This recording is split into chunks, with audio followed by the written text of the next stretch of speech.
Thank you for joining us for the Daily Treasure podcast. Today's devotional is Tell the Nations What He Has Done. I'm Sharon Betters, your narrator, and Darcy Steiner is our guest writer this week. Today's treasure is from Psalm 9, verses 9 through 11. Consequently, the Lord provides safety for the oppressed. He provides safety in times of trouble. Your loyal followers trust in you, for you, Lord, do not abandon those who seek your help. Sing praises to the Lord who rules in Zion. Tell the nations what he has done.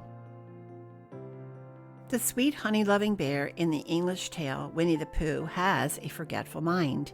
He often forgets where he has placed his last honey pot. Think, think, think, he says as he gently taps his brow, trying to remember. How easily we forget, too. We make lists, keep calendars, and ask Alexa because we are forgetful creatures. Forgetting leaves us vulnerable. You don't want to forget your company dinner tonight, or your boss may look less favorably on you. Forgetting leaves us vulnerable when standing at our front door looking far and wide for the house key, or when we are at the grocery store with 2 things in hand, but our spouse asked for 3. We don't want to forget, but sometimes we do.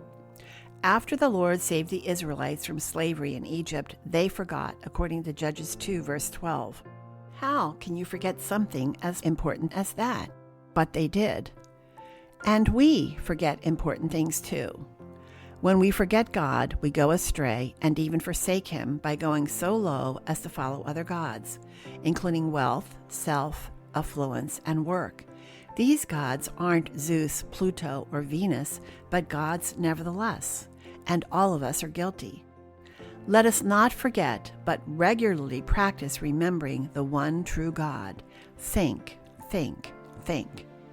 Communion was instituted as a time of remembrance, so we would not forget the Last Supper of Christ.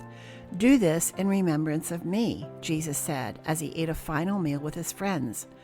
Why do you suppose Jesus connected this meal to remembering him? Think, think, think. Because he had witnessed and experienced the Israelites straying from God. The people were vulnerable and turned to other gods that could not protect them. Jesus wants our leaky brains to think and remember that the Lord does not abandon those who seek his help. He doesn't want us to leave him to follow false gods. Remembrance of him and all he has done will help us stay on the right path. David believed in God's existence because of the Torah and God's miracles. This is how his faith was formed. Today, hearing Bible stories repeatedly can help us remember those same miracles as evidence of the Lord's existence. Remember, by faith, the Old Testament believers sacrificed a lamb in their homes the evening of the first Passover, which resulted in God's angel of death passing over their families. Remember the Lord their God, who then orchestrated the physical deliverance of Israel from Egypt to the land of slavery by the parting of the Red Sea for the Israelites to escape, then sealed their deliverance with the annihilation of the entire Egyptian army. Matthew 13, verses 16 through 17 says, "But your eyes are blessed because they see, and your ears because they hear. For I tell you the truth, many prophets and righteous people long to see what you see, but did not see it, and to hear what you hear, but did not hear it."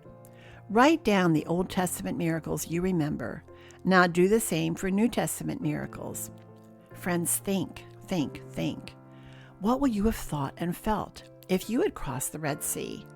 Make your description as real as possible. These miracles set God apart from other gods who could do nothing but sit like a bump on a log. They were not living and active like David's God. David could trust in the living God, and so can you. Miracles were recorded to help us remember and believe. As prophesied, that same God came to earth, died, was buried, and then resurrected. How much more evidence do we need to trust in him? Remember him and all he has done for you, friends. Think, think, think. Lord, help us tell the nations what you have done. Help us think, think, think, so we don't forget. We want our friends and children to know you.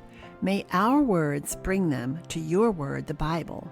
so that they can see all you have done. We remember you at communion, and we remember you now. Help us never forget your blessings. We remember you and are grateful for all you have done. Amen. Thanks so much for joining us today for the Daily Treasure podcast. And as always, we are grateful when we hear from you, when you share your stories of how God is using this devotional to help turn your heart toward Jesus. We're also grateful to hear about those of you who are using the book Aging with Grace in small group Bible studies or for personal study. So I want to encourage you, those of you who haven't gotten your hands on it yet, to check out Aging with Grace, a book that Susan Hunt and I co-authored. It's Aging with Grace, Flourishing in an Anti-Aging Culture, and you can learn more about the book by going to agingwithgrace.online. That's agingwithgrace.online. Thanks again for joining us, and we look forward to being with you tomorrow.